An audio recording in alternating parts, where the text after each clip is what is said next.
Musicians, have you also noticed that social media just feels different the past few years? Like when social media very first came out, for those of you that were around when YouTube and Facebook hit the scene, it had a very different feeling when you went onto those platforms than it does now. And no one's really talking about it. And what if that's because social media isn't really social media anymore, right? I know what you're saying. You're like, Dax, you're on a social media platform telling me this. What are you talking about? Well, put it this way. Creatives create best when they understand the parameters. If I go up to a random musician and I go, hey, just play me something original, just play anything, it doesn't matter. And then you walk away, you would think, oh, they're creative, they'll come up with something. But what if that actually led them to be like, play anything. What key do you want? What genre do you want? I don't know what you want, right? It's just confusing. What if that's the same way with social media? We often sit in front of our phones and we think to ourselves, okay, you can just go ahead, post anything. And we're like, post anything? I mean, I could post this, I could post this, I could post this. And you drown in a sea of potential, I could post this or this or this. But if you understand the parameters, if someone comes up to you and you're a musician, you say, hey, write something original, put it in a blues genre, do it the key of F major. Okay, cool. Now you would have thought, oh, I've limited this musician's creativity because I've created parameters that he has to follow or she has to follow. But actually, you've allowed that musician's creativity to unlock, right? Because now that they understand the parameters, they can act creatively within it. The same thing is true with your content. If you understand the parameters of how social media really is today as opposed to what it used to be, you're going to be able to be more creative, have more fun, and create better ideas within it, okay? So in today's video, I'm going to be sharing with you why social media as we used to think of it is dead, and what new social media looks like, and what new name could we even possibly give it. All right, so stay locked in as we now dive deeper into social media. So let's define our terms, okay? Platforms themselves have been kind of the synonymous thing that we use when we say social media. We really mean platforms. We mean Facebook, Instagram, TikTok, Snapchat, YouTube. What if, though, that's not what social media is? That's a platform. Oh, but you could say, Dax, it's a social media platform. Well, you could call it that, but social media wasn't originally meant. Think of it like this. Think of the history of the development of this. Social media was not created for traditional media. It was created for people like you and me, just everyday musicians or everyday people that are out there just wanting to share their ideas, right? So the original social media was, hey, look at me at the movie theater. Hey, look at this Salisbury steak I just had. Look at this social experience, this social gathering that I'm at. And sometimes people still do that and still treat social media like the old social media. But the only people that really that engage with that are your fellow friends and stuff like that. But I don't know about you, but most of my feed and my friends' feeds are not of their other friends sharing the meals that they had, but it's of mainstream media now. It's the news channels. It's the independent journalists. It's, all the platforms that used to be on television are now filling up your feed, right? So it used to be I watch TV and I surf the channels. Well, nowadays, instead of clicking a button to surf channels, you just swipe, right? And every swipe is a new channel that you get to tune into the broadcast, right? The only difference, though, is you're not limited to a certain number of channels, like from Dish Network or wherever. You have pretty much as many creators are on the platform. There are now channels that people can go view things in. So what does that mean? Well, social media originally was meant to be a thing that we shared, all this kind of stuff with my friends so I can share things with my friends. But that's not what's happening now. What's happening now is we are being shown from our algorithm influencers. And when I say influencers, I don't mean I probably mean also what you're thinking, but I'm also just speaking more generally, like anybody who influences a group of people about any particular subject, right? I mean, as much as I probably wouldn't want to say it out loud, like I am considered an influencer in the music education space, just like Andrew Southworth or Jesse Cannon, Matt Bacon, Dustin from Venture, all these different people, right? We're all considered influencers in the music education space, right? We're just more on the business side of things. And we have people that follow us because they want to learn about it. So people's feeds get filled up with things that they want to learn about, things that are entertaining for them. And so now it's not, what are my friends doing? It's, oh, hey, did you see that cool new, School of Hard Knocks interview where they went up and interviewed the guy who made who built Raising Cane's? Or did you see the one, what's that guy's name, where he goes up and pranks people, where he'll just drive up and he'll be like, hey man, I'm looking for that place over there called the Hong Kong Kong Kong Kong. And they're like, what? And you know the Hong Kong Kong Kong. And it just does it until they just break up laughing. That's what people's feeds are being filled up with, not your buddies. Like, you may get that every now and then, like on Instagram or maybe Facebook, right? That's probably the most likely place you'll see that stuff. But for the most of the world right now, what are they consuming on social media? It's not social content, it's just media, right? Now, granted, because the media is not these big corporations like Viacom and stuff like that, it's them too, but it's also you and me. It's kind of decentralized, where any person can pretty much set up a profile and start creating stuff, right? So that's kind of nice. Back in the day, I mean, the terms and conditions are kind of like the rules that the network would impose upon their channels, but they're way less strict than those rules used to be. Well, in certain cases, I'll put it that way. So think about it like this. Social media is not what it used to be. It's now just media. Now, we call it social media because that term has been grandfathered in. Because now that things have changed, it doesn't really make much sense to not call it social media, because we are thinking social media, the platforms. But we used to think of social media a certain way, so it puts a certain image in your head that doesn't exactly match reality of what it is today. So in my opinion, what you could say is that social media now is just media. Because back in the day, like I mentioned, we would watch television. That's where all the media was. And then social media started, and it was kind of this place that everyone but traditional media was at. And we could talk about how things really were and how we all really felt about things and make memes that were way too offensive, and that's what we would do. And then traditional media started seeing, oh, nobody's watching us anymore. Nobody's watching television hardly anymore. So what can we do? Well, let's move to where all the eyeballs are. So they started populating social media. So now your algorithm is not full of your friends or your buddies or whoever. It's full of MSNBC, Fox, CNN. It's full of influencers in any given particular field of interest, right? So it's just media. So then I think you understand. The second question that pops up is, okay, then what now? If that's how things are and social media isn't social media anymore, what are the implications of that for how you should create your content? Okay.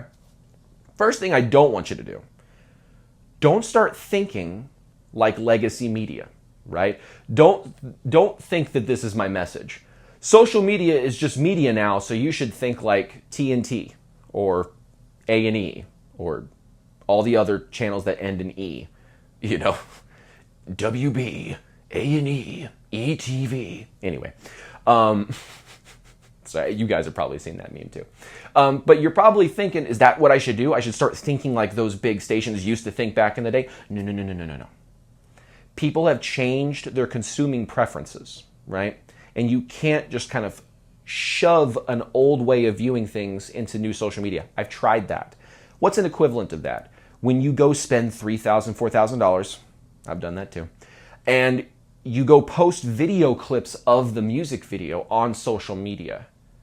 That's something like big legacy media would do. They're like, yeah, go spend a bunch of money on this fancy music video and then show clips of the music video, and boom, people will love you. Well, it doesn't quite work like that, does it?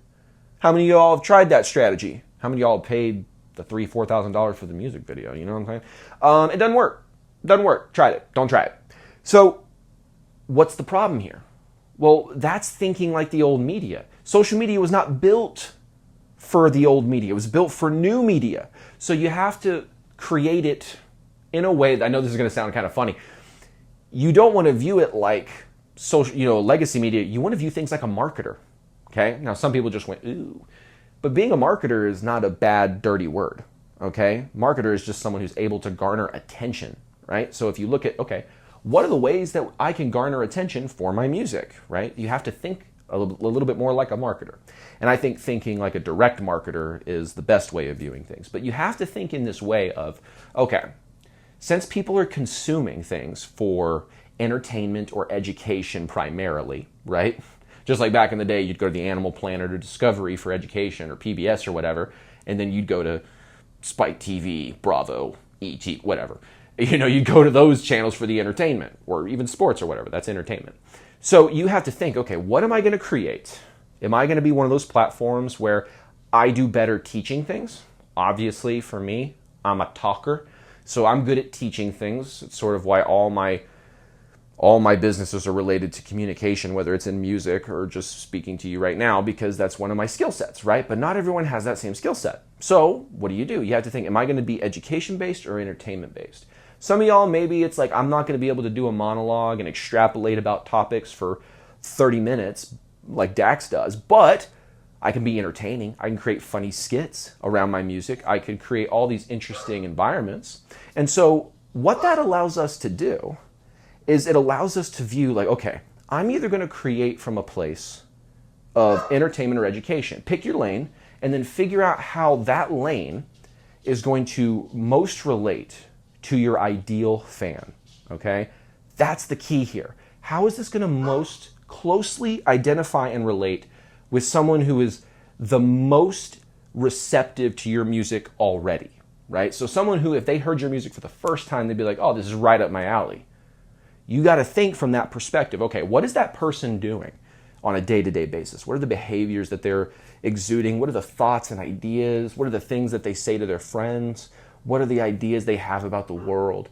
And if you could start to step into the conversation that's happening inside of your dream fan's head, you're going to be a more effective marketer because you're actually being empathetic. Funny enough, one of the best ways that we can grow and get more results, funny enough, is by being more empathetic. Who would have thought? To get better at things, I have to be more empathetic. Well, that's just the truth. That's the way that this is. We have to be able to grow from this perspective of looking at your fans and saying, what do they need? What can I say to them that's going to help bring them closer to me, bring that connection in? Because if you could start thinking like that, as opposed to, how can I make myself look cool? Let me go spend a bunch of money on a music video and then try to, force feed it. Like, that's not going to work out, okay? I guarantee you. God, someone is really trying to reach out to me right now. All right, we're back. Sorry about that. Had to take care of some bugs. We live in Oklahoma, so you got to take care of the bugs down here. So the next thing I want to talk to you about that's really relevant in this conversation is the purpose of this new social media that's not really social media anymore, right? So I've talked about how the words have been the same, but what the platforms have been has drastically been changing. We've talked about needing to think more like a marketer so that we can attract the right people. Don't think like old school legacy media. So what's the purpose of social media then? The purpose of social media is threefold, okay? We're trying to get people's attention, first and foremost. Now, I know some people don't like that because you could do a lot of things for attention that maybe you shouldn't do. But one of the prime reasons that social media exists is to extract attention, okay? So we need to do things that are attention grabbing. So what can you do? That can be done based on how you dress up your brand. What's the image and the aesthetic that you're putting forth that can be entertaining and eye-catching to people that are just scrolling through, surfing the channels, swiping through, you know what I'm saying? So as you're doing this, you're creating content that either has a visual hook, a text hook, or an audio hook. The easiest one to execute is a text hook, because there have been multiple studies done from these big content marketers who will do the video editing for multiple creators who post 3 times a day. And what they found is that the quality of the video didn't matter as much as the hook of the video. And the hook is that group of text that you have right there on the front. So depending on the hook that you have, that's going to drastically increase or decrease how well your content is performing. So when you're thinking about attention, don't just be like, hey, everybody look at me. That's not the kind of attention you want. The attention you want is from the right people. We're thinking like a marketer, right? So we have to think about, who's my dream audience? What are their thoughts, their ideas? What are they thinking? And what can I say that will garner their attention? Okay? So that's the first level of this, is we need to grab their attention. So it's like, if I always like to use basic examples, like if you're going through a breakup, right? and then you hear a song about a breakup and it perfectly speaks to how you're feeling, you're going to build a connection with that artist pretty instantaneously, right? So you have to reverse engineer that. You have to think, what kind of songs do I have? What kind of solution does this song provide to somebody? Who is this song for? Then market the text hooks around who this is for, okay? Now, once we've got their attention, the next level to the social media game, the new social media game, is Ascension. You got to have attention, then Ascension. What does that mean? That means you get them to go from simply a bystander who is now seeing your content to someone who is engaging with your content, and not just engaging with your content, going up the ladder a little bit into your email list or your text SMS list. So you have to figure out, there's different ways that we do this, but you have to figure out what method is right for you for getting people from the social media level into the email list level. Sometimes that's as simple as making pieces of content that say, you show something of value, and then you say, hey, if you want to hear the full song, or if you want to do the X, Y, and Z, make sure to, comment this word or DM me this word and I'll send you the link, and then they join the email list, right? There's that method. There's a method where you just have it in the link in bio. You drive people to the link in bio. You can have tons of other methods. There's also ways where you just reach out to people and start a conversation. To me, that's the quickest and most effective way to do it, other than the content itself. Hey, buddy, come here. My dog's about to lick up some of that chemical stuff they sprayed around. Don't do that, buddy. Don't do that. So we move them to the next level by getting them into the email list, whether it's through getting them to comment a keyword or message us a keyword, whether we message them because they commented or because they just commented generally, right? They're like, hey, this is awesome. And then you message them and you're like, hey, thanks for the support, I really appreciate it. Is this the first time you've heard of us? And then you start the conversation, you start the engagement. And then you can kind of take it from there. Now there's a third level to this, which is assimilation. Your social media content needs to create sort of the outside doors of the club that you own, so to speak, right? The club is everything that happens off social media. That's the shows, the private events, the VIPs, the fan club, all that kind of stuff. That's the stuff that happens outside of social media. That's inside the club, so to speak. But what you want to do is dress your social media up in such a way that gets people to want to get in line, to play on words there, for your music business. So I'm using a lot of fancy wordplay here, but what that means at its core is you want them to feel part of your community and conform to the norms of your community. Maybe the norms of your community are, hey, we respect everybody no matter what, right? Or whatever your philosophy and your groups are. Hey, buddy, I told you not to do that. Don't do that. I want you to live a long time, Sully. Don't do that. Got to watch the dogs, even if I'm shooting videos, guys. I got to do it. I'm sorry. So you want them to basically, I'm going to sound people are not going to like the verbiage that I use here, but you're going to want them to conform. You're going to want them to assimilate into your group, into your community.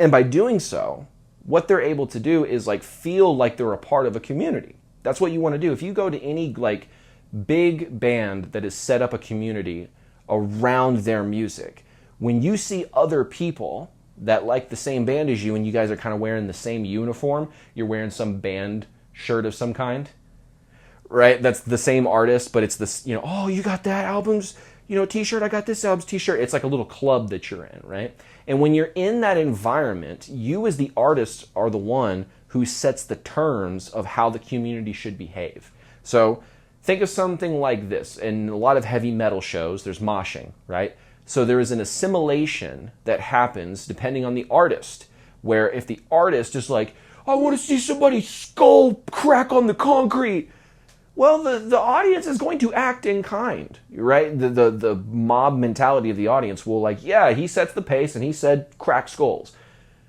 Travis Scott saw people not doing so well at Astroworld and said he wanted to see the ground shake. You see what I'm saying? Everyone will assimilate and conform to kind of the pace of the leader here. So on social media, we want to create that same kind of environment. We want to create that environment where people, in the comments section, we know things that are off limits and things that are tolerated and things that are not tolerated. So you block people. Like, people are so scared of blocking people because I will say, like, you know, people are like, oh, well, you know, you're just blocking people. You don't want to hear any criticism. Well, if you're a musician, what right does someone have to take up space on your social media profile? Like, they're not owed that. The very fact that you don't block every comment is a privilege for the people who comment, because you're the one who sets the terms and the pace for your social media.